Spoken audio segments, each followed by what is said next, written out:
Halo teman-teman, di sini kami dari Ciki Bams Production. Di sini kan kemarin kita bikin video tentang SDG series ya. Nah, di sini saya juga telah menghadirkan Bayu. Halo semua, perkenalkan gue Bayu Aditya Pradana. Gue sarjana ilmu pemerintahan. Ya saat ini sedang bekerja. Ya itu aja sih aktivitas saat ini. Oke. Jadi di sini kita akan bahas tentang SDGs dari sudut pandang pemerintahan dan juga yang lainnya. Jadi kita akan bahas tentang nomor 5, SDGs nomor 5, yaitu tentang kesetaraan gender. Nah, Bayi, menurut lo gimana nih Bayi kesetaraan gender di Indonesia dan yang sudah lo pelajari tentang kesetaraan gender? Ya, jadi kalau misalnya kita bahas SDGs dan kesetaraan gender ya. Jadi sebenarnya kan kita kalau misalnya bicara SDGs ya kita harus tahu dulu sebenarnya tujuan dari SDGs itu apa kan.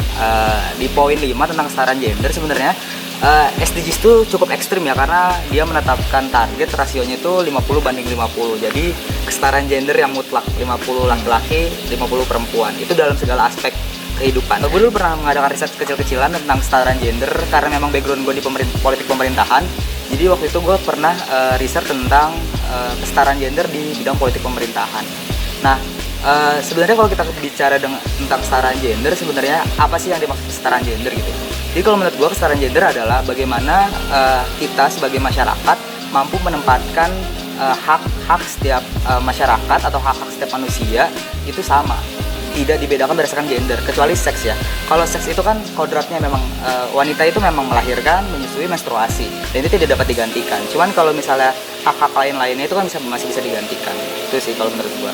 Nah, ironinya saat ini memang kalau di bidang politik cukup mengkhawatirkan sih menurut Indonesia tuh saat ini dalam bidang politik ya ada di peringkat 68.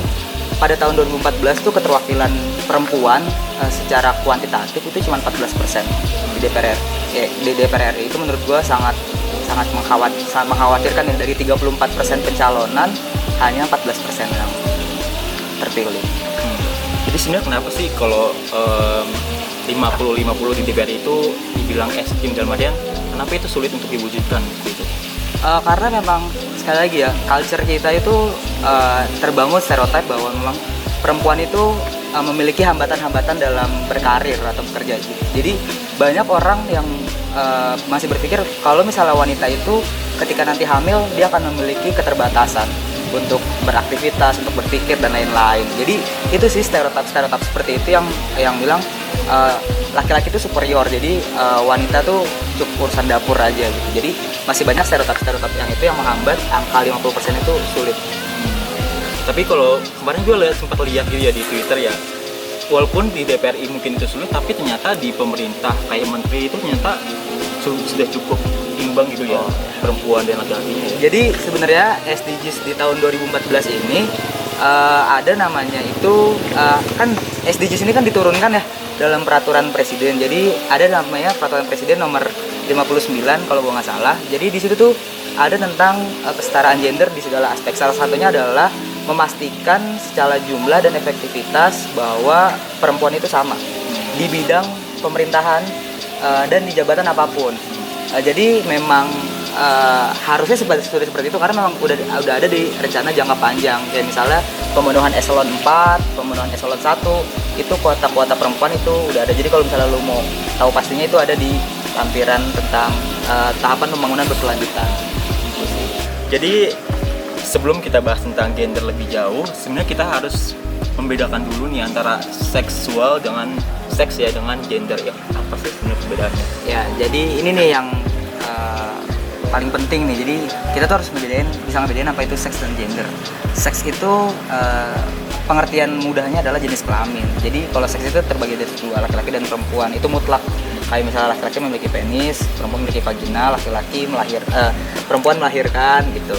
Nah, kalau gender itu adalah perlakuan konstruktif dari masyarakat. Jadi stereotip yang dibangun oleh masyarakat kayak misalnya laki-laki itu maskulin, terus kalau perempuan itu feminim gitu. Terus kayak misalnya kalau perempuan itu urusannya ranah privat, dapur, memasak dan lain-lain. Itu sih mudahnya.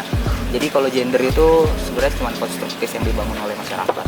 Jadi kalau seks itu biologis ya, Ya. itu ya lo lahir dengan jenis kelamin laki-laki dengan itu, ya itu. Dan kalau perempuan ya itu yang mutlak gitu. Tadi kan ada representasi keterwakilan perempuan di pemerintah dan juga di legislatif ya.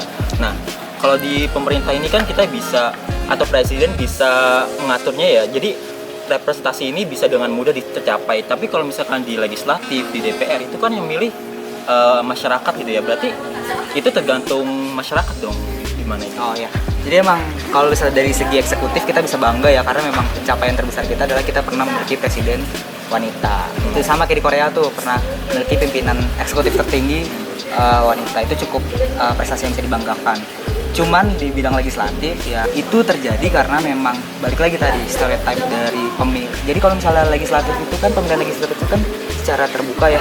Jadi one man one vote ya. Jadi setiap warga negara memiliki hak untuk memilih. Jadi masih banyak masyarakat yang beranggapan bahwa ranah-ranah politik itu memang hanya bisa dilakukan oleh laki-laki. Jadi mereka tuh merasa aman diwakili oleh laki-laki.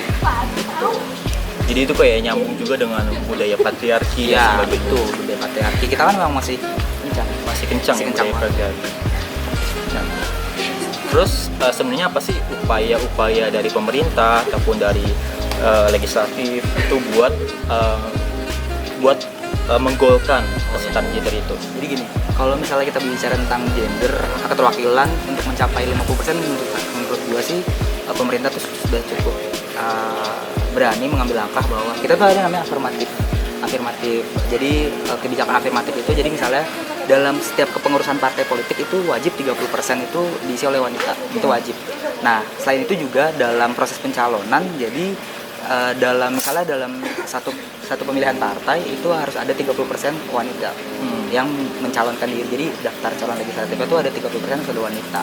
Nah, selain afirmatif tadi ada juga aturan zipper system. Jadi dalam pemilihan itu ada yang namanya zipper system. Jadi misalnya nomor urut ya. Kan kalau misalnya pemilihan itu ada nomor urut nih 1 sampai 10. Partai A 1 2 3 4. Nah, dalam 3 calon itu harus ada 1 perempuan. Misalnya nomor urut 1 perempuan, 2 laki-laki, 3 laki-laki, atau 1 laki-laki, nomor urut 2 laki-laki, 3 perempuan. Jadi dalam 3 pencalonan itu harus ada perempuan gitu.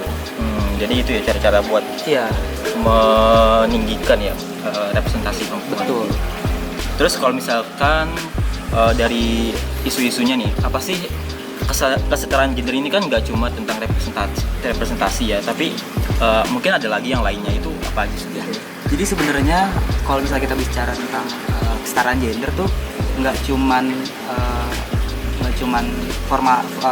simbolik seperti itu ya. Cuman kita yang menurut gue lebih penting adalah substansi. Jadi kesetaraan gender itu harus dibangun oleh value atau nilai-nilainya gitu. Jadi bagaimana kita dalam bernegara itu menerapkan nilai-nilai kesetaraan gender, bukan cuma simbolik. Oke, kita punya 30% anggota parlemen di DPR, tapi kebijakan-kebijakan yang dilahirkan tidak pro gender. Itu buat apa? Jadi menurut gua, walaupun kita belum sampai ke 30%, produk-produk kebijakan yang dilahirkan harus sesuai dengan kesetaraan gender. Kayak misalnya sekarang RUU PKS gitu. Itu kan isu-isu yang sangat gender sekali ya gitu. Bagaimana hak-hak wanita diperjuangkan gitu. Jadi bisa juga sih kalau misalnya quote and quote, jadi nanti kayak misalnya kalau misalnya kita punya representasi 50%, kita lebih mudah loh menggolkan RUU PKS. Itu bisa juga, cuman menurut gua yang paling penting saat ini adalah bagaimana kita bisa melahirkan kebijakan-kebijakan pro gender, kayak misalnya memberikan kesempatan yang sama kepada wanita untuk mencari pekerjaan, tidak ada hambatan untuk wanita untuk bekerja dan lain-lain. Jadi nggak boleh lagi ada sekat-sekat kayak gitu.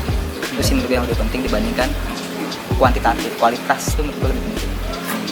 Terus gue boleh bahas KUHP nggak? Boleh. Tapi sebelumnya gue pengen nanya, kan di masyarakat tuh kayaknya masih banyak orang-orang yang suaminya itu belum sadar, maksudnya pasangannya, terutama suami ya, laki-laki tuh banyak yang belum sadar, kayak lu istri udah di rumah aja lah, ngapain sih kerja, kayak gitu, kayak suami yang nggak ngizinin istrinya kerja atau ngizinin istrinya pergi kemana untuk main sama temennya atau gimana, itu gimana Ya. untuk bikin sadar itu? Ya menurut gua inilah yang penting dari kita adalah sebenarnya dalam pernikahan itu ada yang namanya penting adalah persiapan pranikah. Jadi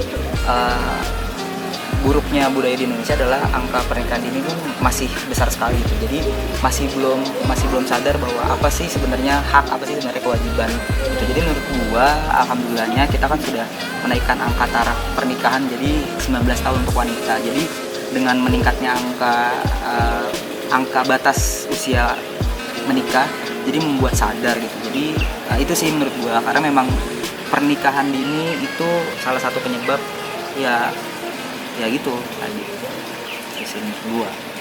Tapi kira-kira ada nggak sih edukasi gitu biar apa laki-laki ini pada sadar gitu kalau perempuan juga punya hak yang sama kayak untuk pekerjaan, untuk kebebasan berpendapat segala macam. Menurut gue sih itu penting ya ada konseling tentang pernikahan gitu, karena memang kadang wanita itu sulit untuk bercerita tentang keluh kesahnya dia gitu. Jadi menurut gue ini juga PR dari pemerintah sih, harus lebih aware terhadap isu-isu kayak gitu. Karena menurut gue sekarang ini isu-isu tersebut masih belum jadi fokus dari pemerintah gitu. Cuman sebatas angin lalu lah menurut gue gitu. Tapi bisa juga karena kadang itu dianggap tabu nggak sih, maksudnya kadang kita ada sex education dan lain sebagainya, walaupun kita kan nggak ngajarin tentang, tapi kadang kita ngajarin tentang bagaimana pembagian peran dan sebagainya, itu kadang masih dianggap tabu dan banyak sekali dipengaruhi budaya patriarki. Jadi ya balik lagi sih itu budaya patriarki kita masih tinggi. Dia pelan-pelan kita membuat orang aware tentang adanya kesetaraan antara laki-laki dan perempuan. Balik lagi ke KUHP itu ya, itu gimana nih tentang KUHP yang baru itu nih katanya? Jadi ada beberapa gue emang gak ahli banget ya, karena emang di rancangan KUHP itu ada sekitar 700 yang banyak banget, itu nggak mungkin gue baca satu-satu. Cuman ada beberapa isu yang memang menurut gue cukup menarik. Pertama tentang tentang pelecehan seksual gitu. Sebenarnya pembahasan kesetaraan gender di dalam politik pemerintahan ini luas ya, dan banyak juga masih banyak PR-nya dan juga masih panjang lah untuk benar-benar setara gitu ya. Tapi ya bukan berarti mandek juga ya, ada progresnya ya. Jadi udah itu aja sih ya kita bahasnya ya, pesan dari tentang edisi atau meja talk kali ini kita bahas tentang kesetaraan gender. Nah nanti kita bahas yang lainnya lagi dari SDGs ataupun dari materi-materi yang lainnya yang mungkin menarik buat kita bahas. Udah itu aja dari meja talk kali ini. Kita dari Cikibang Production undur diri, sampai jumpa di episode selanjutnya. Terima kasih.